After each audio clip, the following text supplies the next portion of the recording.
Hello to all, कैसे हैं आप सब। मैं विष्णु कुमार सिंघल स्वागत करता हूं आप सबका एक बार फिर एटर्नल क्लासेस के अंदर। आज से आप सब के लिए हम क्लास 10th के रिगार्डिंग एक exam special question answer series start करने वाले हैं, जिसके अंदर हम आपके लिए हर चैप्टर एक चैप्टर से रिगार्डिंग उस चैप्टर के से रिलेटेड बोर्ड में आपके कितने क्वेश्चंस आने वाले हैं, वो चैप्टर आपका कितने मार्क्स का है, मतलब आपको जो बोर्ड में ब्लूप्रिंट अवेलेबल करवाया गया है उसी के according important question and answer हम आपके साथ यहां पर डिस्कस करेंगे। आप सभी बच्चे इस क्वेश्चन आंसर सीरीज को रेगुलर बेसिस पर डेली इवनिंग 8 से 9 लाइव क्लास के थ्रू आप सभी बच्चे इसको ज्वाइन करें, निश्चित रूप से ज्वाइन करें। आपको हर चैप्टर के रिगार्डिंग कौन से चैप्टर से कितने क्वेश्चंस आपके लिए आने हैं आपको नियमित रूप से यहां पर हम उपलब्ध करवाएंगे। कौन से चैप्टर का वेटेज कितना है, उस चैप्टर से 1 मार्क के, 2 मार्क्स के, 3 मार्क्स के कितने क्वेश्चंस आने हैं, सब चीजें हम यहां पर डिस्कस करने वाले हैं। क्लियर?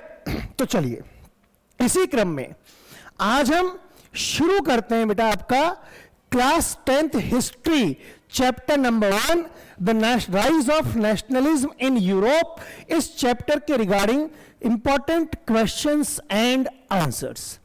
सबसे पहले मैं आपको बता दूं कि ये जो चैप्टर है आपका, ये आपकी राजस्थान बोर्ड एग्जाम के अंदर टोटल 5 मार्क्स का चैप्टर है। कितने मार्क्स का चैप्टर है बेटा? टोटल 5 मार्क्स का चैप्टर है।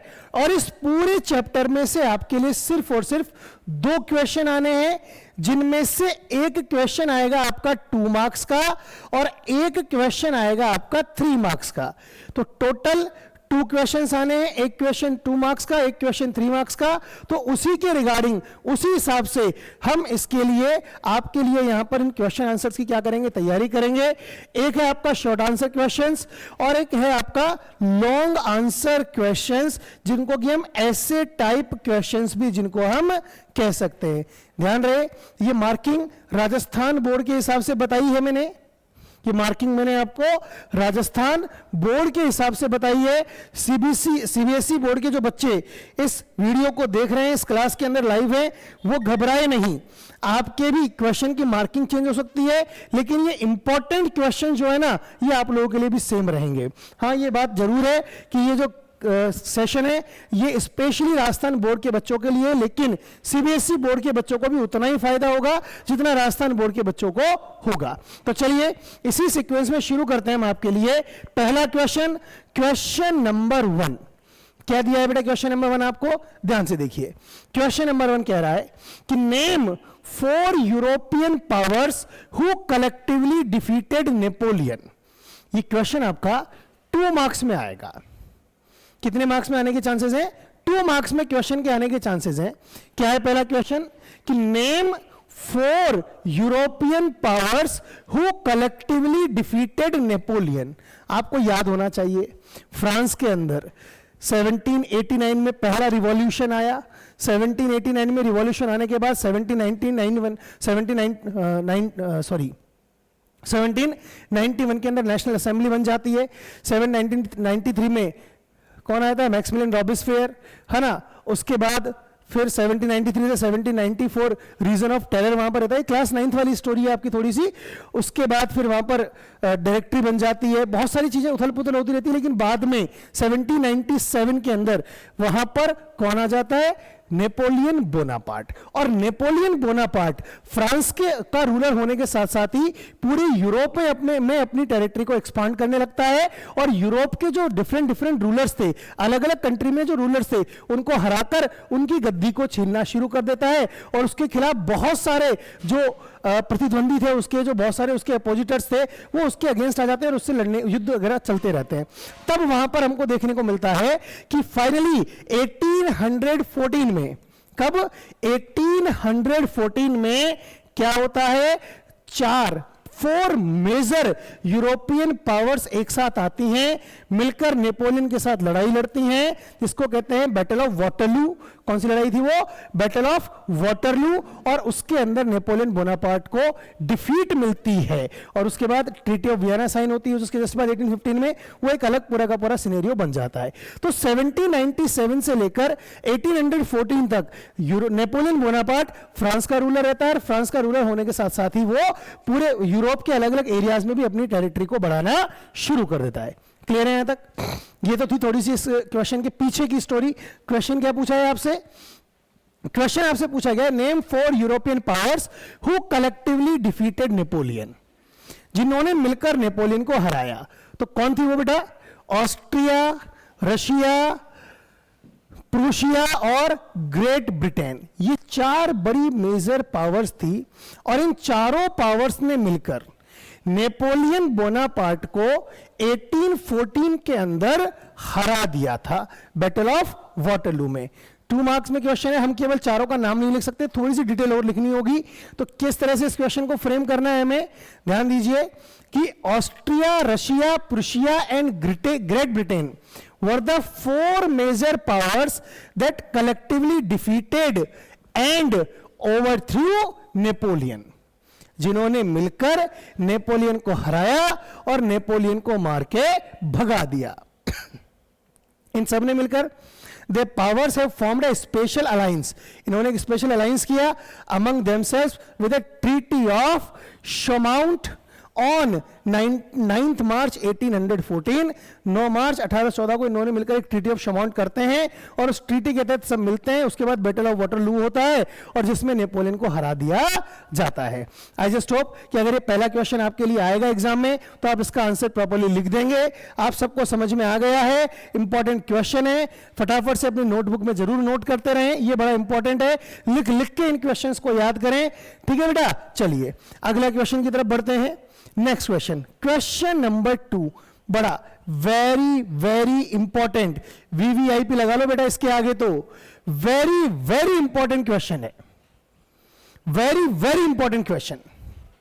2 मार्क्स में आने के पूरे पूरे चांसेस है, 100% इस क्वेश्चन के इस चैप्टर में से आने के चांसेस बन जाते हैं। ठीक है, क्या क्वेश्चन है कि with what aim the treaty of Vienna 1815 signed, treaty of Vienna को किस उद्देश्य से साइन किया गया था? ट्रीटी ऑफ वियना को साइन करने के पीछे का मेन एम क्या था और what was the aim of treaty of Vienna, या ट्रीटी ऑफ वियना को साइन करने के पीछे क्या उद्देश्य था? क्वेश्चन आपसे कैसे पूछा जा सकता है? तो ध्यान देना, अभी हमने थोड़ी सी स्टोरी पढ़ी कि 1797 में नेपोलियन क्या बन जाता है? रूलर बन जाता है। उसके बाद ट्रीटी ऑफ शोमेंट साइन होती है, सब लोग मिलकर ट्रीटी करते हैं। उसके बाद बैटल ऑफ वाटरलू में नेपोलियन को हरा दिया जाता है। अब नेपोलियन हार गया, अब वापस यूरोप की पावर किसके हाथ में? कंजर्वेटिव्स के हाथ में आ गई। अब यूरोप से नेपोलियन तो चला गया, लेकिन आगे यूरोप को चलाना कैसे है, यूरोप की रूलिंग का अरेंजमेंट करना कैसे है, एक मेन उद्देश्य था किसके पीछे? ट्रीटी ऑफ वियना के पीछे। तो ट्रीटी ऑफ वियना इन्हीं 4 मेजर पावर्स के बीच में हुई, जिन्होंने मिलकर किसको हराया था? नेपोलियन को हराया था। और इन्होंने ट्रीटी ऑफ वियना क्यों की गई, वो ध्यान देना, क्यों की गई, उसके पीछे के मेन एम क्या थे, ध्यान देना। देखो मैंने क्या बताया अभी आपको, नेपोलियन ने क्या किया था कि जो पुरानी मोनार्की थी सबको मार के भगा दिया था, बोले भग जाओ, यहां पर किसी का कोई लेना देना नहीं है, सबको हटा दिया था, अपनी रूलिंग एस्टेब्लिश करता जा रहा था। तो नेपोलियन ने जो ओल्ड मोनार्की सिस्टम खत्म किया था उसको रीस्टोर करना, नेपोलियन ने जो भी चेंजेस लाया था अपने रूलिंग टाइम में उन चेंजेस को वापस से रिवर्स करना, यही 2 उद्देश्य थे किसके पीछे? ट्रीटी ऑफ वियना के पीछे। ध्यान देना, 2 मेन ऑब्जेक्टिव मैंने बता दिए हैं आपको और उन्हीं को आपको यहां पर लिखा हुआ है, ध्यान से समझो क्या लिखा है कि the treaty of Vienna was convened in 1815 by 4 European powers which had defeated Napoleon. अब ये 4 यूरोपियन पावर्स कौन कौन थी ये आपको अभी पता लग गया था, कौन कौन सी थी बेटा? ऑस्ट्रिया, रशिया, प्रूशिया और ग्रेट ब्रिटेन। तो आप यहां पर इन 4 यूरोपियन पावर्स आगे यहां लिख भी सकते हो, ऑस्ट्रिया, प्रूशिया, रशिया और ग्रेट ब्रिटेन, इनका नाम भी लिख सकते हो, अच्छा रहेगा, वेटेज मिलेगा। इन्होंने मिलकर ट्रीटी ऑफ वियना साइन की थी 1815 में। ध्यान दीजिए, द मेन ऑब्जेक्टिव क्या था इसके पीछे? पहला, to restore the monarchies that had been overthrown by Napoleon. क्या था पहला उद्देश्य? कि वो मोनार्कीज जिनको कि नेपोलियन ने अपने रूलिंग टाइम में भगा दिया था, हटाकर फेंक दिया था, उनको वापस से रिस्टोर करना। और दूसरा, create a new conservative order in Europe, और यूरोप में एक नया पुराना ओल्ड कंजर्वेटिव मतलब ओल्ड मोनार्कियल सिस्टम को वापस से रीएस्टेब्लिश करना, यह मेन उद्देश्य था किसका, ट्रीटी ऑफ वियना का। Clear. Second question very very important question मैंने आपको बताया ये, ठीक है, आप इसको वेरी वेरी इंपॉर्टेंट क्वेश्चन मान के इसको आप लिख लो, अपनी नोटबुक में नोट कर लो, लिख लिख के याद करो, आपके लिए काम रहने वाला है, आने वाला है। ठीक है बेटा, आगे बढ़ते हैं नेक्स्ट क्वेश्चन की तरफ। क्वेश्चन नंबर 3, एक और इंपॉर्टेंट क्वेश्चन देखते हैं क्या है, ध्यान से समझना। व्हेन एंड अंडर हुम was the constitutional monarchy set up in France. 2 marks में आने वाला क्वेश्चन है बेटा, बड़ा इंपॉर्टेंट क्वेश्चन है, ध्यान से समझेंगे सारे बच्चे, बहुत ही इंपॉर्टेंट क्वेश्चन हो जाता है आप लोगों के लिए। ये क्या दिया है क्वेश्चन, ध्यान से समझना। क्या कह रहा है कि फ्रांस में कॉन्स्टिट्यूशनल मोनार्की कब स्थापित हुई और किसकी लीडरशिप में उस समय रूलर कौन था, समझो। 2 मार्क्स में क्वेश्चन है। 1789 में पहली बार रिवॉल्यूशन हुआ था, 1791 में नेशनल असेंबली बनी थी। वो जो नेशनल असेंबली बनी थी ना, उसमें रूलर तो था ना, उसमें रूलर था, बस फर्क क्या था, फर्क क्या था उसके अंदर, याद करो क्या फर्क था उसमें। फर्क सिर्फ इतना सा था कि वहां पर एक कॉन्स्टिट्यूशन भी बन गया था।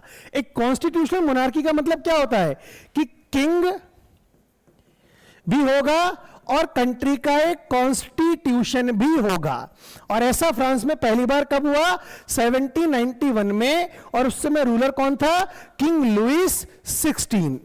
ठीक है, उसके बाद 1793 में वापस हुआ और 1799 में वापस हुआ। ऐसा 1793 में किसकी लीडरशिप में, मैक्सिमिलियन रॉबेस्पियर की लीडरशिप में। 1799 में किसकी रूलरशिप में, उस समय रूलर था नेपोलियन बोनापार्ट। और उसके बाद वापस से एक बार 1830 में, जब लुइस फिलिप क्या था, फ्रांस का रूलर था। कब, 1830 में, उस समय जब रूलर कौन था फ्रांस का, Louis Philippe was the ruler of the France. तो आपको याद रखना है 4 बार फ्रांस में ऐसा हुआ। कितनी बार हुआ बेटा फ्रांस में ऐसा, there were 4 times happened in the France, कि फ्रांस में कॉन्स्टिट्यूशनल मोनार्की सेटअप हुई। कितनी, कब कब हुई, पहला, France adopted its first constitution in 1791 under king Louis 16। किसकी रूलरशिप में, किंग लुइस 16 की में। Therefore France was called a constitutional monarchy, और इसी वजह से फ्रांस को उस समय कॉन्स्टिट्यूशनल मोनार्की कहा गया। देयरआफ्टर अनदर कॉन्स्टिट्यूशन केम इन 1793, एक और कॉन्स्टिट्यूशन बना 1793 में, फिर 1791 में, 99 में, और then under the monarch Louis Philippe in 1830। याद रह जाएगा, लिख लिख के याद करो, इंपॉर्टेंट क्वेश्चन है, आपको यहां पर मैं सॉल्व करवा रहा हूं, बता रहा हूं, ये बड़े बड़े इंपॉर्टेंट क्वेश्चन है। आगे ध्यान दीजिए, अगला क्वेश्चन है, क्या लिखा है, examine any 4 reasons for the nationalist upsurge in 19th century Europe. ये भी एक इंपॉर्टेंट क्वेश्चन है। अब ये क्वेश्चन के आगे हमने ये भी लिखा है आपके लिए भैया कि ये क्वेश्चन आपके 2 मार्क्स में भी आ सकता है और 3 मार्क्स में भी आ सकता है।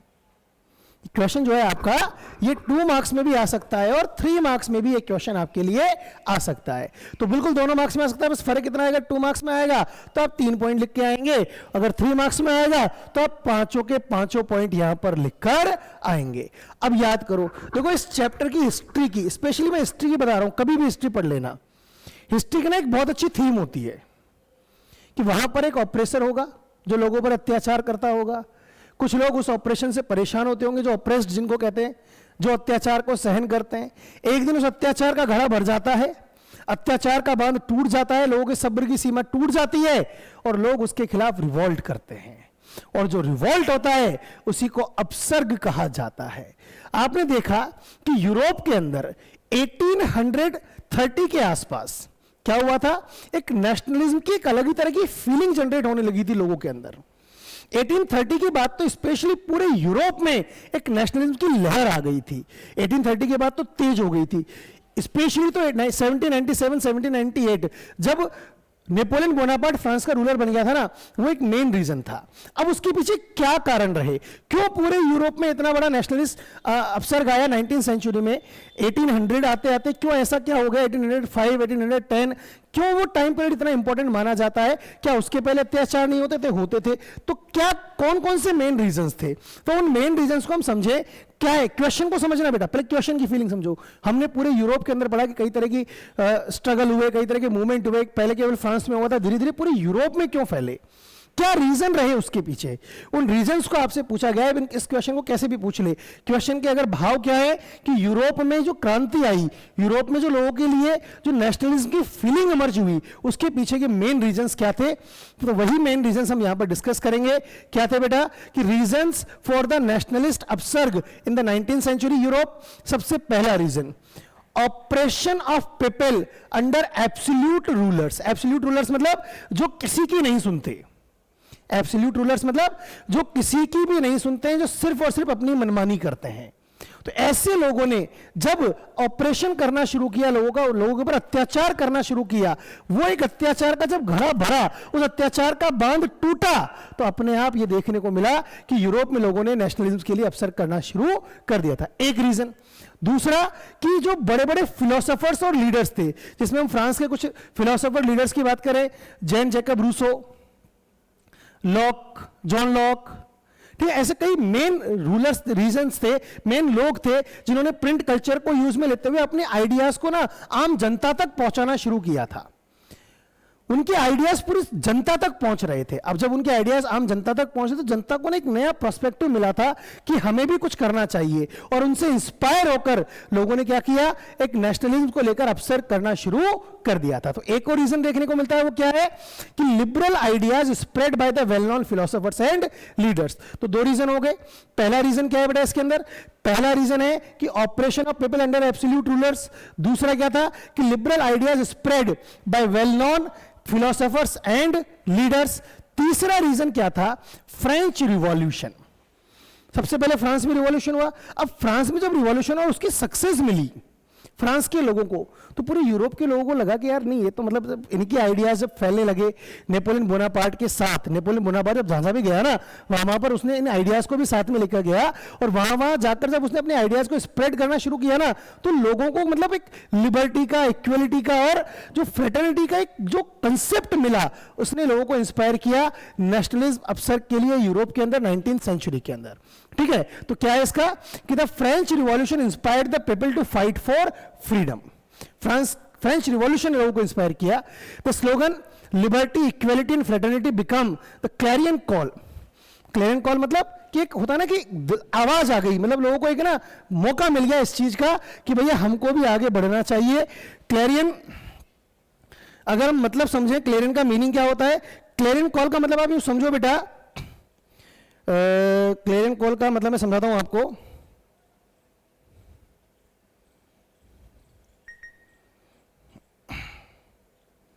कि मतलब क्लैरियन मतलब एक होता ना कि लाउड एंड क्लियर, लोगों को एक बिल्कुल क्लियरली ये बात समझ में आने लगी कि हाँ भाई हमको भी, जब फ्रांस के लोग कर सकते हैं तो हम भी कर सकते हैं। क्लियर? एक और रीजन, तीन रीजन हो गए आपके पास। पहला reason operation by absolute rulers. दूसरा कि जो लिबरल जो लोग थे, जो बड़े बड़े फिलोसोफर्स थे, वेल नोन फिलोसोफर्स थे, लीडर्स थे, उनके लिबरल आइडियाज के स्प्रेड होने की वजह से।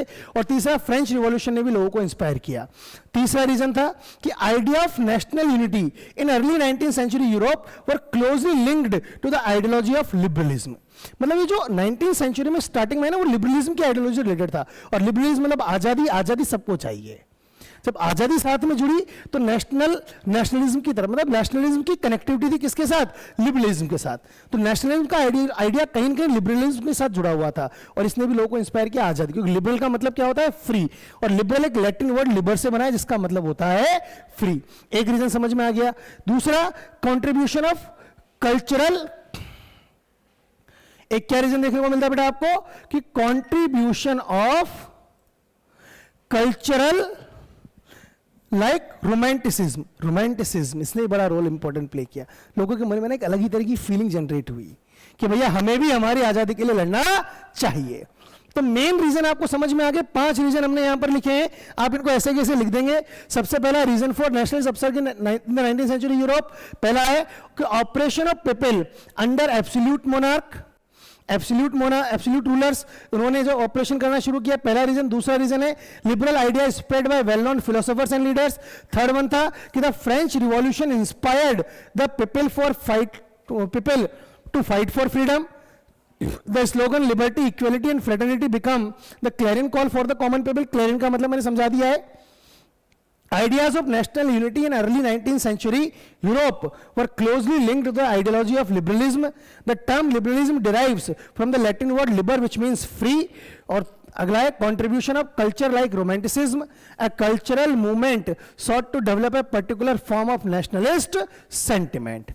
क्लियर? तो ये आपका क्वेश्चन नंबर 4 क्लियर है। आप सारे बच्चे इसको लिख लिख कर याद करेंगे। इंपॉर्टेंट क्वेश्चन है बेटा, याद कर लेना। ये क्वेश्चन पूछे कैसे भी जाएं, किसी भी रूप में पूछे जाएं, मतलब इनका क्वेश्चन का मीनिंग यही आएगा और आपको ये क्वेश्चंस निश्चित रूप से आपके एग्जाम में मिलने वाले हैं। आगे बढ़ते हैं बेटा नेक्स्ट क्वेश्चन की तरफ, जो है आपका क्या है क्वेश्चन कि what was the most important achievement of the French revolution of 1789। बड़ा अच्छा क्वेश्चन है, इंपॉर्टेंट क्वेश्चन की तरफ देखते हैं हम इसको भी कि 1789 में फ्रांस के लोगों ने रिवॉल्यूशन तो कर दिया, लेकिन उस रिवॉल्यूशन से उन लोगों को मिला क्या? मुख्य रूप से उन लोगों को क्या प्राप्त हुआ? क्या उनके अचीवमेंट थे? क्या इसके बेनिफिट्स थे? क्या इसके इंपॉर्टेंस थे? किसी भी रूप में पूछ ले, ये भी 2 मार्क्स से 3 मार्क्स में आता है। 2 मार्क्स में आएगा तो आप थोड़ी सी डिटेल कम लिख देंगे और 3 मार्क्स में आएगा तो आप सारी की सारी डिटेल लिख के जाएंगे। देखिए क्या लिखा है कि the result of French revolution क्या था? Abdication of absolute monarchy. पढ़ा था ना हमने, abdication of absolute monarchy. King Louis 16 को अपनी गद्दी छोड़नी पड़ी थी। पहला सबसे बड़ा अचीवमेंट क्या था कि उन्होंने एब्डिकेशन ऑफ एब्सोल्यूट मोनार्की, पहला अचीवमेंट हो गया। Establishment of national assembly, national assembly बन गई, कॉन्स्टिट्यूशन बन गया, ये भी एक अचीवमेंट देखने को मिलता है। और फ्रांस इन 1791, ठीक है, important accomplishment of national assembly of France were. अच्छा एक क्वेश्चन ये भी बन सकता है, ये लाइन अपने आप में एक क्वेश्चन है। क्या है कि what were the important accomplishments of national assembly of France. कुछ भी पूछ ले, क्वेश्चन कैसे बन सकता है। तो सबसे पहला तो क्या था, अच्छा ये 1789 की रिवॉल्यूशन की वजह से आया था, इसलिए इनको हम रिवॉल्यूशन में भी लिखते हैं, ठीक है। क्या है पहला कि declaration of rights of man and citizen. ध्यान देना, ये मैं कई बार आपको पढ़ाते वक्त भी बताता हूं कि मैन है यहां पर, है ना, विमेन नहीं है, केवल मैन के राइट्स के बारे में बात हुई थी वहां पर कि abdication of adoption of declaration of rights of man and citizen. आम आदमी को अधिकार मिलना शुरू हो गया था कि हर व्यक्ति के अधिकार हैं, जो 3 स्टेट सिस्टम है उसको खत्म किया जाए, किसी को स्पेशल प्रिविलेज ना मिले, ये हो गया पहला। दूसरा, the declaration upheld the equality of all before the law. ये डिक्लेरेशन क्या बताता है कि कानून की नजर में सब बराबर हैं। Eligibility of all for public offices, हर व्यक्ति को पब्लिक ऑफिसेस में चुने जाने का अधिकार है, सबको नौकरी करने का अधिकार है। It is not only for the clergies और privileged peoples. Freedom of speech, सबको अपनी बात कहने का अधिकार है। एंड एक्सप्रेशन, और सबको अपनी बात कहने का अधिकार है, अपनी बातें एक्सप्रेस करने का अधिकार है। It denied special privileges to nobles and clergy and stressed that burden of taxation must be borne by all without distinction. एक क्या हुआ था इसके अंदर कि क्लर्गीज को, नोबल्स को, फर्स्ट स्टेट सेकंड स्टेट, याद है ना, इनको जो स्पेशल अधिकार मिले हुए थे, जो स्पेशल प्रिविलेजेस मिले हुए थे बाय बर्थ से, वो सब खत्म हो गए थे। और जो टैक्स का बर्डन केवल और केवल पहले 3rd स्टेट पे था, वो भी अब सबके ऊपर था, अकेले 3rd स्टेट के ऊपर नहीं था। बिना किसी भेदभाव के टैक्सेशन सबके लिए इक्वल कर दिया गया था। Church was nationalised and people were guaranteed religious freedom. Church का जो एक स्पेशल प्रिविलेजेस थे चर्च को, वो भी खत्म कर दिए गए और सबको अपने धर्म के ऊपर अपना अधिकार था, सबको अपने धर्मों के बारे में काम करने का अधिकार था। The new constitution provided for constitutional monarchy and separation of powers between the legislature, executive and judiciary। जो आज हमारा सिस्टम है वो सबसे पहले फ्रांस में शुरू हो गया था। लेजिस्लेचर, एग्जीक्यूटरी और जुडिशरी, ये तीनों अलग अलग होंगे। मतलब पावर एक सिंगल आदमी के हाथ में नहीं रहेगी, एक कॉन्स्टिट्यूशनल मोनार्की बना दी गई थी। ये सब मिला है। और क्रिमिनल केसेस के लिए एक जूरी बनाई गई थी कि जहां पर भी कोर्ट सुप्रीम नहीं है, जूरी जो मिलकर डिसाइड करती है। जूरी सिस्टम आज भी अमेरिका वगैरह में चलता है। है ना, वेस्टर्न कंट्रीज में आज भी जूरी सिस्टम चलता है क्रिमिनल केसेस के लिए। क्लियर? तो ये कुछ स्पेशल चीजें थी जो कि फ्रेंच रिवॉल्यूशन का रिजल्ट हमको देखने को मिलता है। आई स्टॉप सबको क्लियर हो गया होगा? नहीं क्लियर है तो आप कमेंट बॉक्स में मुझे लिख देंगे, मैं आपको वापस इन सबको एक्सप्लेन कर देता हूं। कमेंट बॉक्स में रिप्लाई जरूर करते रहेंगे भैया आपको बातें समझ में आ रही है नहीं आ रही है। और जिन्होंने अभी तक वीडियो को लाइक नहीं किया बेटा एक बार वीडियो को लाइक जरूर कर देना, और जिन्होंने अब तक चैनल को सब्सक्राइब नहीं किया बेटा एक बार चैनल को जरूर सब्सक्राइब कर देना। ठीक है, तो चलिए कंटिन्यू करते हैं नेक्स्ट क्वेश्चन की तरफ। ठीक है भैया, चलिए आगे बढ़े। नेक्स्ट क्वेश्चन देखो क्या है आपका। नेक्स्ट क्वेश्चन नंबर 6, बहुत बढ़िया। क्या क्वेश्चन है कि what was the significance of the Napoleon code.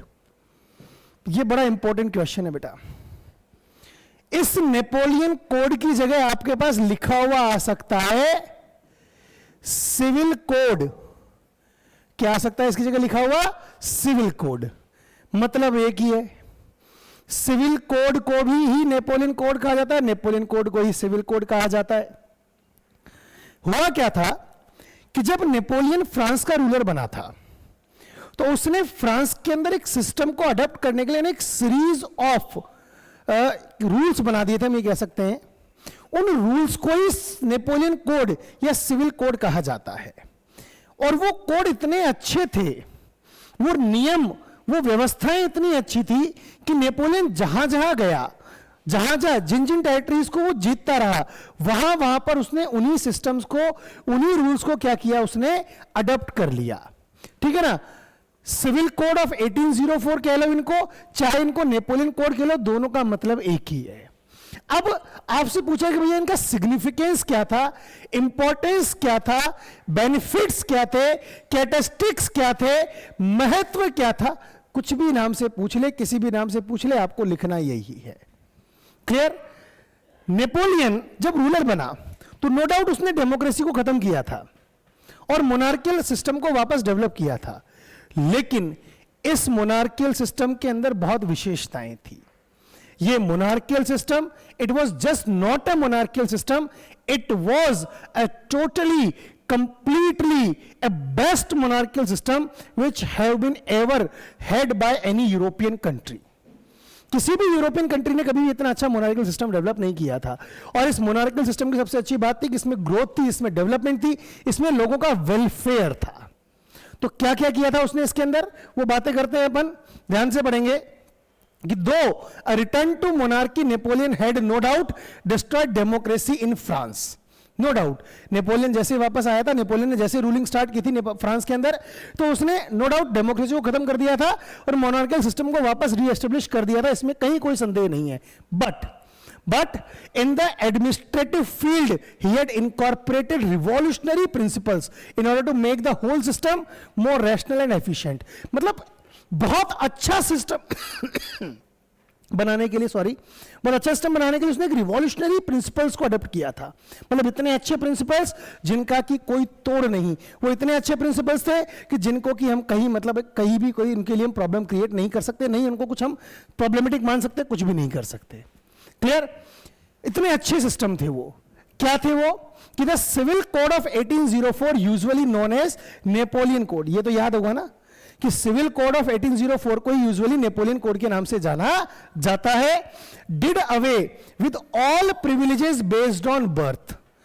जन्म के आधार पर जितने भी प्रिविलेज थे ना, वो सब खत्म कर दिए इसके अंदर उसने। ठीक है? दूसरा, established equality before the law. हर व्यक्ति कानून की नजर में बराबर था और secured the right to property. और भैया प्रॉपर्टी जिसकी है ना उसी की रहेगी, कोई जबरदस्ती कोई प्रॉपर्टी छीन नहीं सकता। प्रॉपर्टी के ऊपर इसने लोगों को सुरक्षित और अधिकार प्रदान करना शुरू किया। लोगों को उससे बिलीव आया कि हाँ भाई हमने कमाया है, हमारा पैसा, हमारी प्रॉपर्टी हमारे पास रहेगी, कोई राजा महाराजा, कोई नोबल, कोई क्लर्की हमसे इनको जबरदस्ती नहीं छीन सकता। This code was exported to the regions under French control. मतलब इस लाइन का सिंपल सा मतलब है अंडर फ्रेंच कंट्रोल। मतलब नेपोलियन बोनापार्ट जहां जहां गया, जहां जहां उसने टेरिटरी को जीता, वो टेरिटरी अपने पास फ्रेंच एम्पायर का पार्ट बन गई। और जिन जिन, जैसे प्रुशिया हो गया, जैसे पोलैंड हो गया, जैसे इटली हो गया, जहां जहां वो जीतता गया ना, उन कंट्रीज को, उन एरियाज के अंदर उसने इन्हीं प्रिंसिपल्स को वहां भी जाके उसने अप्लाई किया। इसीलिए ये बात लिखी है यहां पर कि this code was exported to the regions under French control. In the Dutch republic, in Switzerland, in Italy and Germany, Napoleon abolished the feudal system and freed peasants from the serfdom and manorial dues. है तो उसने बहुत अच्छा किया कि feudal system खत्म कर दिया इसने नेपोलियन कोड में. कोई फिड्यूल नहीं है बेटा, जो भी भैया जो भी है वो राजा ही है. कोई बीच में जो बीच वाली है ना, फिड्यूल कौन होते थे कि जैसे किंग के अंडर फिड्यूल और उसके बाद पीजेंट्स. किंग डायरेक्टली पीजेंट से डील नहीं करा, पीजेंट्स डील करेंगे फिड्यूल से, फिड्यूल डील करेगा किंग से. अब चूंकि ये डायरेक्टली किंग से रिलेटेड है तो ये अपने आप में राजा हो जाते थे. किन के ऊपर? इन पीजेंट्स के ऊपर अत्याचार करते थे. नेपोलियन ने कहा बोले तुम हट जाओ यहां से, फिड्यूल्स का कोई लेना देना नहीं है, किंग और पीजेंट ही है बीच में. फिड्यूल सिस्टम खत्म कर दिया. लोगों के ऊपर जो मेनोरियल ड्यूज थे, मतलब इन फिड्यूल्स के जो बकाया थे वो सब खत्म कर दिए. और सर्फडम मतलब जो गुलामी करनी पड़ती थी इन किसानों को इन फिड्यूल्स के अंडर, वो सब इसने क्या कर दिया? खत्म कर दिया. In towns too guild restrictions were removed. Guild restrictions मतलब कि जो एक संगठन बना लेती थी, बड़े बड़े ट्रेडर्स मर्चेंट्स मिलकर एक ऑर्गेनाइजेशन जो बनाते थे ना, उन ऑर्गेनाइजेशंस के बनाने पर ना बैन लगा कर रखते थे पहले के मोनार्क्स. इसने उसके ऊपर भी रोक लगा दी, आराम से अपनी ऑर्गेनाइजेशन बनाओ, कोई दिक्कत नहीं है. ट्रांसपोर्ट और कम्युनिकेशन सिस्टम को इंप्रूव किया ताकि ट्रेडिंग बढ़ सके, इकोनॉमीज इंप्रूव हो सके. ठीक है, मतलब जो करेंसी सिस्टम था उसको इसने शॉर्ट कर दिया. कई तरह के इस तरह के इसने प्रिविलेजेस दिए. Peasants, artisans, workers and new businessmen enjoyed a new found freedom, और सबको इसका बड़ा फायदा हुआ. That was the significance of Napoleon code और सिविल कोड ऑफ 1805. एक इंपॉर्टेंट क्वेश्चन की तरह आप इसको देखेंगे. एक अच्छा इंपॉर्टेंट क्वेश्चन है. 2 मार्क्स या 3 मार्क्स में आएगा. 2 मार्क्स में आएगा थोड़ा सा कम लिखेंगे, 3 मार्क्स में आएगा थोड़ी डिटेल ज्यादा लिखेंगे. बस यही आपको यहां पर ध्यान रखना है. ठीक है, और इसी के साथ आपका क्वेश्चन नंबर 6 आपके सामने पूरी तरह से एक्सप्लेन्ड है. आई होप सबको बात समझ में आ गई होगी. बहुत बढ़िया. अगर कोई डाउट है तो मुझे कमेंट बॉक्स में रिप्लाई कर दें, कहां सर हमको डाउट है. और अगर डाउट नहीं है तो बेटा बता दो फटाफट से, ताकि हम आगे बढ़ें और अगले क्वेश्चन की तरफ हम मूव करें. बता दीजिए फटाफट, किसी को कोई भी डाउट है? यहां तक नहीं है कोई डाउट?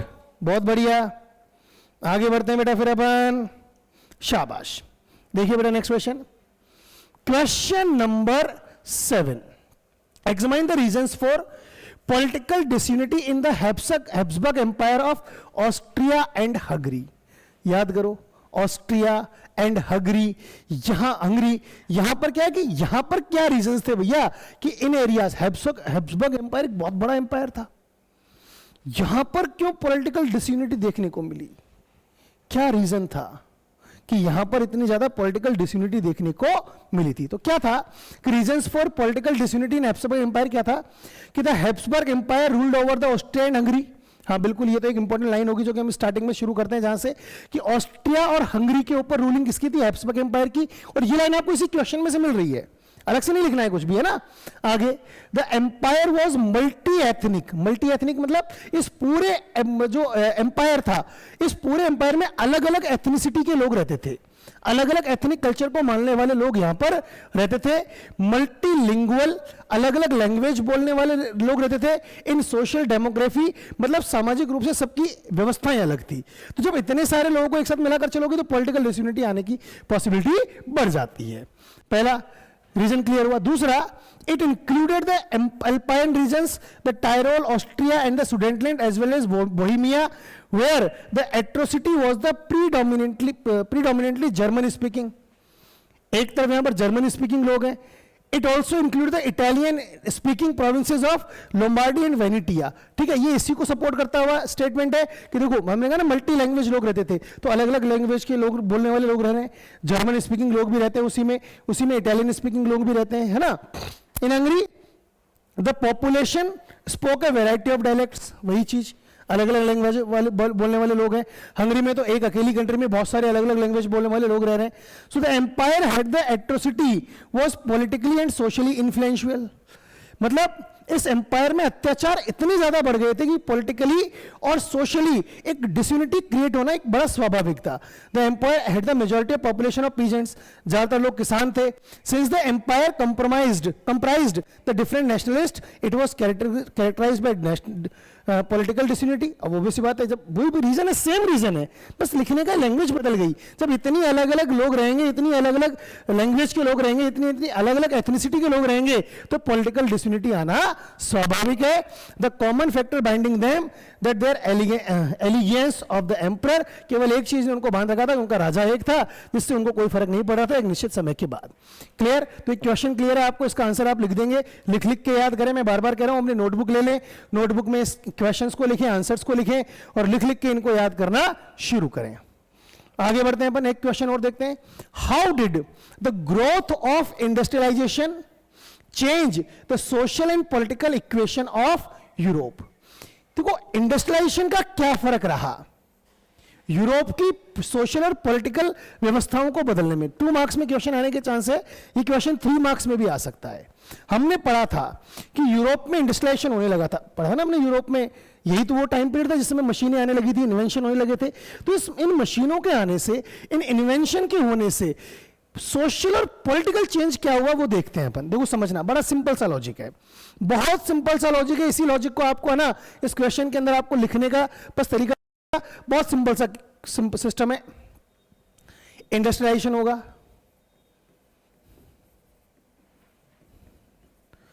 क्या होगा? प्रोडक्शन बढ़ेगा, प्रोडक्शन बढ़ाने के लिए ज्यादा लोग चाहिए तो एम्प्लॉयमेंट बढ़ेगा,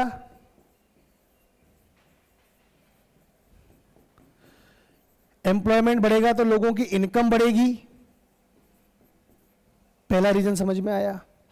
इनकम बढ़ेगी तो जो पुअर थे वो अब 1 लेवल अप होंगे और किस में बन जाएंगे? वो मिडिल क्लास। तो जहां पर यूरोप में अब तक मैक्सिमम लोग पुअर्स की कैटेगरी में आते थे, वो लोग अब मिडिल क्लास की कैटेगरी में आने लगेंगे। तो मिडिल क्लास का इमरजेंस हो जाएगा।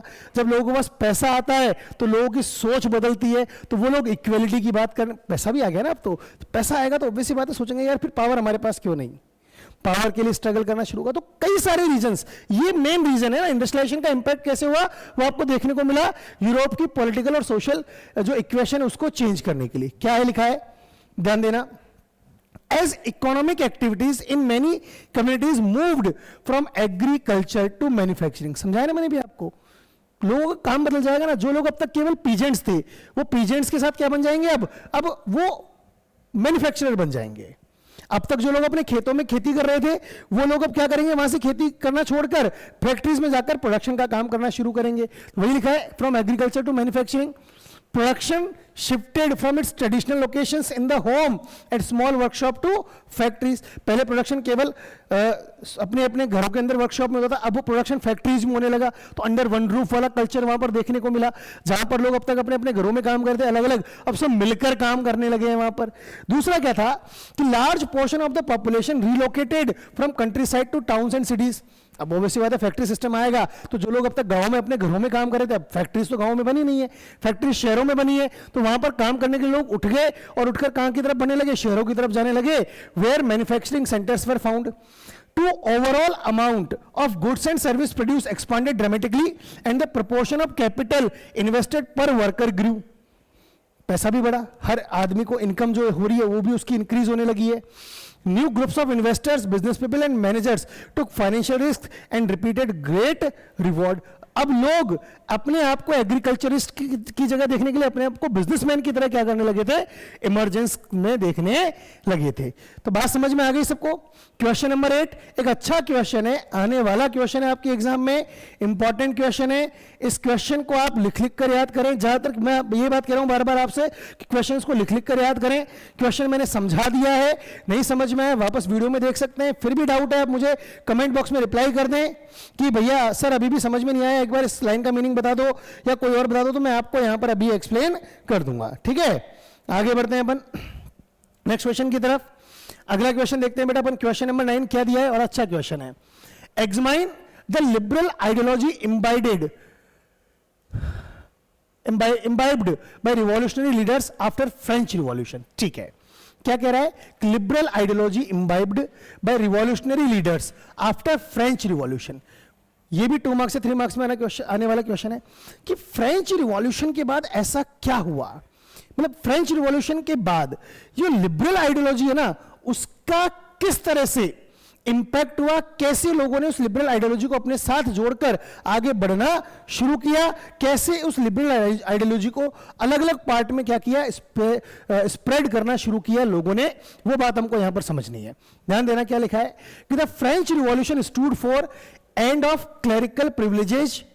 फ्रेंच रिवॉल्यूशन का मेन उद्देश्य क्या था? क्लरिकल प्रिविलेजेस, मतलब जो क्लर्गीज है, ठीक है, जो नोबल्स है, उनको जो प्रिविलेजेस मिले हुए वो खत्म हो जाए, and pushed for a representative government, और एक डेमोक्रेटिक गवर्नमेंट बननी चाहिए। इसी चीज के ऊपर बेस्ड था ना फ्रेंच रिवॉल्यूशन, कि भैया क्लरिकल प्रिविलेजेस हैं वो खत्म हो जाएं और रिप्रेजेंटेटिव गवर्नमेंट बने, and a constitution, and more importantly equality of all before the law was emphasised.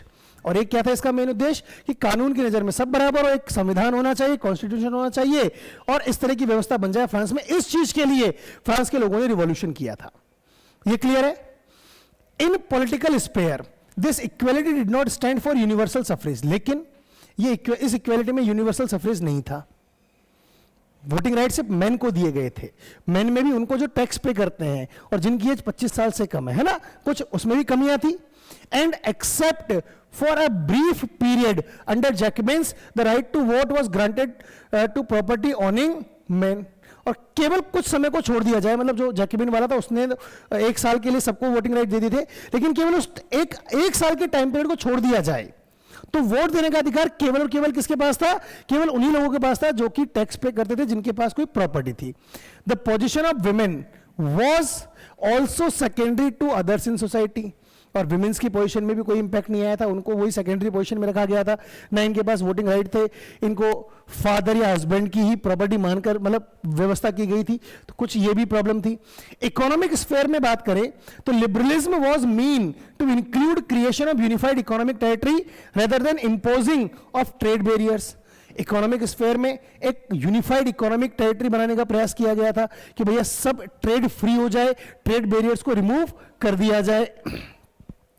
Under Napoleon, the state-imposed restrictions on trade had been resulted in different currencies and different measures for each principality.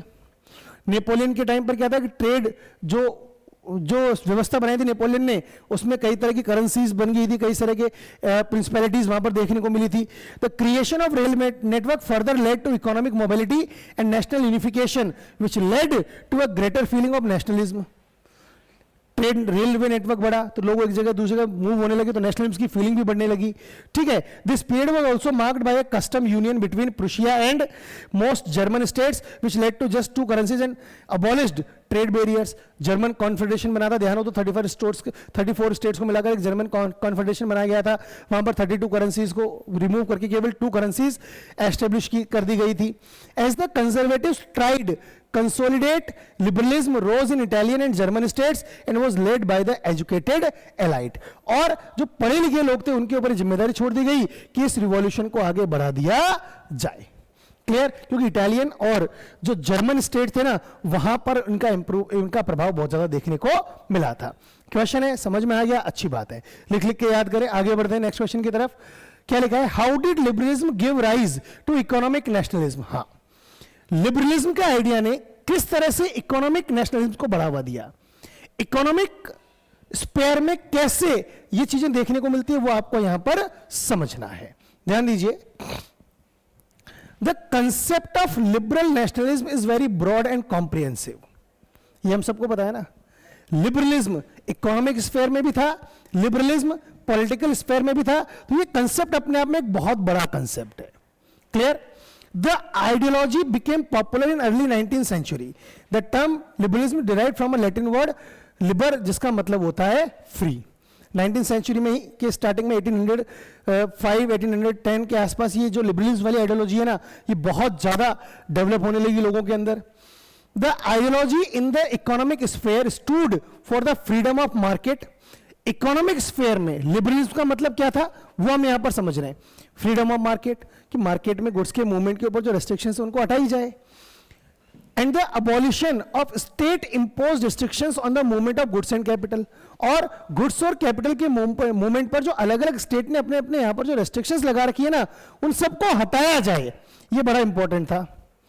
ये एक मतलब यही था liberalism economic liberalism का मतलब the first half of the 19th century, due to Napoleon's administrative measures, witnessed many principalities with their distinctive economic policies, different currencies, way and measures. Napoleon जब तक था तब तक तो क्या बड़ी समस्या ही थी यहाँ पर, है ना. उसने जो रूल्स थे उसके हिसाब से कई तरह की करेंसी, कई तरह के वे एंड मेजर सिस्टम, ये सारी चीजें देखने को मिलती थी. All this served as economic barriers and a major hindrance to free trade. और नेपोलियन के अंदर ये जो नेपोलियन की जो पॉलिसीज थी, इन सब ने कहीं ना कहीं ट्रेड के अंदर बैरियर्स लगा रखे थे और ट्रेड के अंदर बाधाएं उत्पन्न की हुई थी. उसके बाद 1834 में ज़ोल्वरिन एक कस्टम यूनियन की एस्टेब्लिशमेंट होती है और जिसके तहत क्या किया जाता है, in 1834 as Zollverein, a custom union was formed as an initiative of Prussia. Prussia के इनिशिएटिव से ज़ोल्वरिन की स्थापना होती है, ध्यान रखना, which was joined by the most of the German states, और जिसमें मैक्सिमम जर्मन स्टेट्स ने क्या किया, पार्टिसिपेट किया. और इस ज़ोल्वरिन का सबसे बड़ा बेनिफिट क्या था कि इसने ट्रेड बैरियर्स को अबॉलिश कर दिया, नंबर ऑफ करेंसीज को 32 से जस्ट 2 पर लाकर खड़ा कर दिया. अभी थोड़ी देर पहले भी समझाई थी मैंने आपको ये बातें. Zollverein sought to introduce uniformity in order to remove obstacles to economic growth. Zollverein का मेन काम यही था कि इकोनॉमिक ग्रोथ में आने वाली जितनी भी बाधाएं हैं उन सबको दूर किया जाए in the region and brought about greater integration of economies. और जितनी भी अलग अलग इकोनॉमीज हैं उन सबको एक साथ लाया जाए, क्योंकि जब तक कनेक्टिविटी नहीं होगी ना, ग्रोथ देखने को नहीं मिलेगी. It aimed to bind German people economically as a nation by removing the economic barriers to their interaction, ताकि इस पूरी जर्मन इकोनॉमी को एक साथ लाकर उन सबको एक जगह एक साथ जोड़कर रखने का काम किया जा सके. क्लियर? Question number 10. कोई भी डाउट है फटाफट कमेंट बॉक्स में रिप्लाई कर दो, और अगर समझ में आ गया है लिख कर याद करना, ये बार बार मैं कह रहा हूं आपसे, तो बहुत अच्छी बात है. एक बार फटाफट से मुझे कमेंट बॉक्स में रिप्लाई कर दें, हाँ सर कोई डाउट नहीं है. बड़े अच्छे क्वेश्चंस हैं, आपके एग्जाम में आने वाले क्वेश्चंस हैं. जिन क्वेश्चंस के लिए मैं स्पेशली इंपॉर्टेंट बता रहा हूं उनको तो बहुत अच्छे से रख लेना बेटा, ठीक है. आगे बढ़ते हैं. अगला question, what was the impact of treaty of Vienna on European people. हाँ, यूरोपियन लोगों के ऊपर इस ट्रीटी ऑफ वियना का क्या इंपैक्ट था, यह समझना है आपको. यहां पर ट्रीटी ऑफ वियना हुई थी 1815 में. वही 4 मेजर कंट्रीज, इकोनॉमिक पावर्स कौन कौन सी थी, ब्रिटेन, रशिया, प्रूशिया और ऑस्ट्रिया, इन सब ने मिलकर ट्रीटी ऑफ वियना की थी. इसके क्या मेन इंपैक्ट थे, ध्यान देना कि ये representative of the European power जैसे Britain, Russia, Prussia and Austria signed treaty of Vienna in 1815. The impacts of treaty were, क्या इंपैक्ट थे इसके ध्यान देना फटाफट से, कि deposed Bourbon dynasty was restored to power. Bourbon dynasty, France में जो बूर्बो डायनेस्टी का रूल था जिसको छीन लिया गया था उसको वापस पावर में लाया जाए. तभी तो फ्रांस का रूलर किसको बनाया था, फटाफट कमेंट बॉक्स में रिप्लाई कर दो, है ना. क्वेश्चन खत्म होने से पहले रिप्लाई कर दो, क्वेश्चन खत्म होते ही मैं आपको बता दूंगा आपका आंसर सही है या गलत है. कि जिस समय 1815 के अंदर ये इंपैक्ट के through who became the ruler of the France in 1815 with the result of treaty of Vienna. ठीक है. Future expansion of France was prevented. ये भी बड़ा था, फ्रांस के ऊपर चारों तरफ क्या लगा दी थी, बाउंड्रीज लगा दी थी. एक तरफ empire of kingdom of Netherland बना दिया था, एक तरफ इटली से कहते थे बोले भैया इसके आगे नहीं बढ़े, मतलब चारों तरफ उसके ऊपर रेस्ट्रिक्शंस लगा दी थी, फ्रांस आगे ना बढ़ सके. Prussia was given important new territories on its western frontiers, while Austria was given control of northern Italy. Prussia को वेस्टर्न फ्रंट के ऊपर कंट्रोल दे दिया और ऑस्ट्रिया को नदर्न इटली के ऊपर कंट्रोल दे दिया. ईस्ट और रशिया, ईस्ट में Russia was given part of Poland and Prussia was given a portion of Saxony. इतना ही आपको यहां पर लिखना है. आई जस्ट होप आपको सारी बातें समझ में आ गई है. हमें कौन पूछा था, आंसर बता दो फटाफट, क्या होगा. अरे वाह, सबने रिप्लाई कर दिया, बहुत बढ़िया. किसको बनाया था रूलर, लुइस फिलिप को. Very good. आगे बढ़ते हैं बेटा नेक्स्ट क्वेश्चन की तरफ. क्या है आपका कि describe the contribution of Mazzini, Giuseppe Mazzini in the unification of Italy. याद है ना, इटली के यूनिफिकेशन में इस ज़्यूसेप मैजिनी का क्या इंपॉर्टेंट रोल था. रोल तो बड़ा इंपॉर्टेंट था. इटालियन रिवॉल्यूशनरी थे जिनोवा के. ठीक है. 1807 में क्या बन गए थे ये, कार्बोनरी के एक सीक्रेट मेंबर बन गए थे. इनकी हिस्ट्री पढ़नी है आपको, नोट्स में भी आपके पास है, और नोट्स के अंदर देख लो कि बातें वही हमने यहां पर वापस लिखी हुई है. तो क्या लिखा है, कौन थे ये, इटालियन रिवॉल्यूशनरी. जन्म कहां हुआ इनका, जिनोवा में. और 1807 में क्या बन गए थे ये, कार्बोनरी के अंदर एक सीक्रेट सोसाइटी के मेंबर बन गए थे. अब सीक्रेट सोसाइटी क्या होती है सबको पता होना चाहिए. ठीक है ना बेटा. आगे बात करते हैं. फिर इनको जेल भेज दिया गया. He was sent to prison. क्यों? क्योंकि इन्होंने रिवॉल्यूशन कर दिया था मोनार्क के खिलाफ जब इनकी एज 24 ईयर्स की थी। आई थिंक 1821 के आसपास की बात है ये, है ना, 1823 1821 के आसपास की बात है। इन्होंने अपने राजा के खिलाफ ही क्या कर दिया था, आंदोलन कर दिया था। उसके बाद उसमें अनसक्सेसफुल रहे थे और उसके बाद इनको जेल में भेज दिया गया था। ठीक है, आगे ही देन फॉर्म्ड सीक्रेट सोसाइटी। इन्होंने 2 सीक्रेट सोसाइटी बनाई, एक यंग इटली और एक यंग यूरोप। यंग इटली बनाई इन्होंने मर्सलाइज में और यंग यूरोप बनाई इन्होंने बर्न के अंदर। ठीक है, इन्होंने बिस्मार्क, याद है ना, बिस्मार्क की हेल्प की इन्होंने इटली के यूनिफिकेशन में। He also help Bismarck during the war for unification of Italy. He had sought to put together coherent program for a unitary Italian republic. और इन्होंने बिस्मार्क की हेल्प कैसे की कि ये साथ में अपने एक प्रोग्राम लेके आए थे जिसके अंदर इटली को यूनाइटेड कैसे किया जाएगा, इसके लिए इनका एक पूरा सेपरेट पूरा वर्क था। इनकी सोच क्या थी? ही बिलीव्ड दैट गॉड है यहां पर, है ना, God had intended ye nations to be the natural units of mankind. बोले भगवान ने हमको बनाया है, मैनकाइंड है। So Italy could not continue to be a patchwork of small states and kingdoms. याद है ना, इटली 7 डिफरेंट किंगडम्स में डिवाइडेड थी। तो बोले ऐसे नहीं डिवाइड हो सकती, सबको मिलकर एक साथ ही रहना होगा। इवन ड्यूक मेट्रिंच, कौन था? ऑस्ट्रिया का चांसलर, इसने बहुत बड़ी बातें करता था। इसने क्या कहा? Of Austria even stated that he was the most dangerous enemy of their social order, that is monarchial rule. Duke Metternich ने तो जूसेप मैजिनी को सबसे बड़ा दुश्मन ही बता दिया था। क्लियर? क्वेश्चन समझ में आ गया है, आंसर समझ में आ गया है? कोई डाउट है फटाफट कमेंट बॉक्स में रिप्लाई कर दें, और नहीं है डाउट तो फटाफट से बता दीजिए, हम आगे बढ़ेंगे ताकि। वेरी गुड, बहुत बढ़िया। आगे बढ़ते बेटा नेक्स्ट क्वेश्चन की तरफ। क्या है? हु वॉज काउंट कैमिलो दी किवोर, और उसका कंट्रीब्यूशन क्या था? बहुत बढ़िया, काउंट कैमिलो दी किवोर। काउंट कैमिलो दी किवोर, इसको किस नाम जाना था? किवोर के नाम से भी जाना था। और कौन था ये भैया इटली का चीफ मिनिस्टर था, मुख्यमंत्री देश का, सबसे मेन मिनिस्टर यही था यहां पर। ये ना कोई डेमोक्रेट था ना कोई रिवॉल्यूशनरी था, लेकिन एक इटालियन स्टेटमेंट था जिसने कि इटली के यूनिफिकेशन में एक्टिवली पार्टिसिपेट किया था। जूसेप मैजिनी ने इसको काफी हेल्प की थी। ये भी जैसे कि हमने पढ़ा था कि पूरे यूरोप के अंदर एक मेन जो लैंग्वेज थी वो फ्रेंच लैंग्वेज थी, जो कि जितने भी बड़े लोग थे, एरिस्टोक्रेट्स थे, फ्रेंच बोलते थे। तो ये भी इटालियन से अच्छी फ्रेंच बोलता था, अपने आप में एक एरिस्टोक्रेट था। इसके कंट्रीब्यूशन क्या थे? अगर हम इसके कंट्रीब्यूशंस की बात करें तो इसका मेन कंट्रीब्यूशन क्या था कि he was one of the individual who fought for the unification. Italy के यूनिफिकेशन के लिए लड़ने वाले लोगों में से एक था ये। He took the initiative to unify regions of Italy by inspiring people through his ideas. Italy के लोगों को अपने आइडिया से इंस्पायर करके उनके साथ उनके लिए लड़ना, उनके लिए काम करना, इसका मेन उद्देश्य था, इटली के यूनिफिकेशन के लिए काम करना। He introduced several economic reforms in his native place in Piedmont, and Risorgimento was the political newspaper started by him. इसने पिडमोंट के अंदर अपने जो इसका नेटिव प्लेस था पिडमोंट, वहां पर कई तरह के इकोनॉमिक रिफॉर्म भी किए, और रिजोर्गिमोंटो इसने एक न्यूज़पेपर स्टार्ट किया, पॉलिटिकल न्यूज़पेपर, ताकि लोगों को पॉलिटिकली इंस्पायर किया जा सके, अपने साथ जोड़ा जा सके। 1859 में सर्डिनिया पिडमोंट ने सक्सेसफुली ऑस्ट्रियन फोर्सेस को हरा दिया। This was possible because Count Camillo de Cavour formed the diplomatic alliance, क्योंकि इसने बढ़िया बातचीत करके, बहुत अच्छा डिप्लोमेट था, बातचीत करके मुद्दों को सुलझाया, और उस तरह से ये चला। With the diplomacy successfully made Piedmont a new great power in Europe. He practised such policies which were adopted during post Italy unification. Clear? बहुत बढ़िया। तो ये कुछ इंपॉर्टेंट क्वेश्चंस हमने यहां पर देखे। आप सबको मैं उम्मीद करता हूं ये सारे क्वेश्चन समझ में आए होंगे। इन सारे क्वेश्चंस को लिख लिख के याद करो बेटा। इस चैप्टर में से जितने भी इंपॉर्टेंट क्वेश्चंस थे मैंने बता दिया आपको। 2 ही क्वेश्चन आने हैं इस चैप्टर में से, एक क्वेश्चन 2 मार्क्स का, एक क्वेश्चन 3 मार्क्स का।